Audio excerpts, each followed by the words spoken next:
Cinema ద్వారా నేను డైరెక్టర్గా పరిచయం అయ్యాను. ఇది నాకు సెకండ్ ఫిలిం. ఈసారి మంచి లవ్ ఫీల్ ఉన్న సినిమాతో కమర్షియల్ ఎలిమెంట్స్తో ప్రేక్షకుల ముందుకు వస్తున్నాను.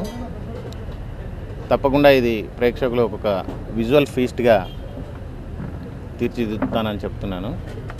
సో కంపల్సరీ ఒక ప్రామిసరీ ఫిల్మ్గా ఉంటుంది ఇది. అదైతే నేను ప్రేక్షకులకి ప్రామిస్ చేస్తున్నా. అండ్ నా ఫ్రెండ్స్ సత్య, సురేష్ నా మీద నమ్మకంతో సినిమా ప్రొడ్యూస్ చేస్తున్నారు. I'm very much thankful to them. వచ్చేసి 15th నుంచి స్టార్ట్ అవుతుందండి. 15th నుంచి స్టార్ట్ అయ్యి జూలైలో సినిమాని రిలీజ్ చేయడానికి ప్లాన్ చేస్తాం. స్వప్నం లైన్ చాలా నచ్చింది నాకు. సో ఎవరో ఎందుకు చేయడం, మనమే కలిసి చేద్దామని థాట్ నాకు వచ్చింది. దాంతో నేను సురేష్ అండ్ నేను మా పాప పేరు మీద అచ్యుత క్రియేషన్స్ బ్యానర్ మీద సినిమా చేస్తున్నాం. నేను ఇంతకు మునుపు సశేషం అనే మూవీ ద్వారా హీరోగా పరిచయం అయ్యాను. ఇది నా రెండవ సినిమా.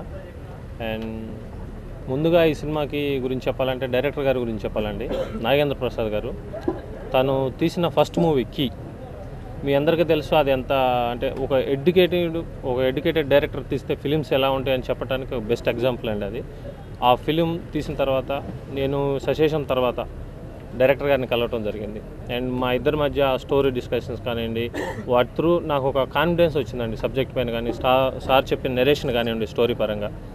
దెన్ నేను ఫిక్స్ అయ్యాను, ఖచ్చితంగా ఈ సినిమా చేయాలి నేను. దీని ద్వారా నాకు ఇంకా మంచి గుర్తింపు వస్తుంది. సజెషన్ త్రూ వచ్చిన దానికంటే కూడా ఇంకా మంచి గుర్తింపు వస్తుంది. అండ్ దీని ద్వారా నేను ఖచ్చితంగా మీ అందరి ముందుకు రావాలని ఆశించానండి. నాకున్న నాలెడ్జ్ ప్రకారం తను బెస్ట్ అవుట్పుట్ ఇవ్వగలరని మాకు ఫుల్ కాన్ఫిడెన్స్ ఉందండి. Hi everybody, this is a Geet Shah in introduction. This is nice story. This is my first movie in Telugu industry. Thank you to Narendra Prasad. Thank you. స్వప్నం డైరెక్టర్ నాగేంద్ర ప్రసాద్ గారు కాల్ చేసి రాఘవ స్వప్నం అనే టైటిల్ అనుకుంటున్నాను, ఎలా ఉంటుంది అనేసి కాల్ చేశారు. కానీ నేను ఒక నిమిషం ఆలోచించాను, ఏంటి స్వప్నం అంటే కళ, బట్ ఎవరి కళని సినిమాగా చేస్తున్నాడు? కొన్ని హీరో కళనా, హీరోయిన్ కళని సినిమాగా చేస్తున్నారా, లేదా డైరెక్టర్ గారి కళనే సినిమాగా చేస్తున్నారా అనేసి ఆలోచిస్తే, సో డైరెక్టర్ గారు నేరేషన్ చేసినప్పుడు ఆ స్వప్నాన్ని నా కళలని చూశాను.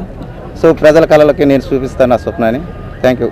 ఈ స్వప్నం సినిమాను ఫస్ట్ టైం స్టోరీ ప్రసాద్ గారు నాకు సత్య చెప్పినప్పుడు చాలా హ్యాపీగా ఫీల్ అయ్యాను. ఇలాంటి డిఫరెంట్ సబ్జెక్ట్తో సార్ ముందుకు వస్తున్నందుకు. అప్పుడే సత్య చెప్పాడు, రమేష్ మనం ఈ సినిమా ఖచ్చితంగా చేద్దాం అందరం కలిసి అని. ఒక కొత్త ట్రెండ్ని సృష్టిస్తాం మేము. 4 ఫ్రెండ్స్ కలిసి సినిమా చేస్తే ఎలా ఉంటుందో తెలియజేస్తాం అందరికీ.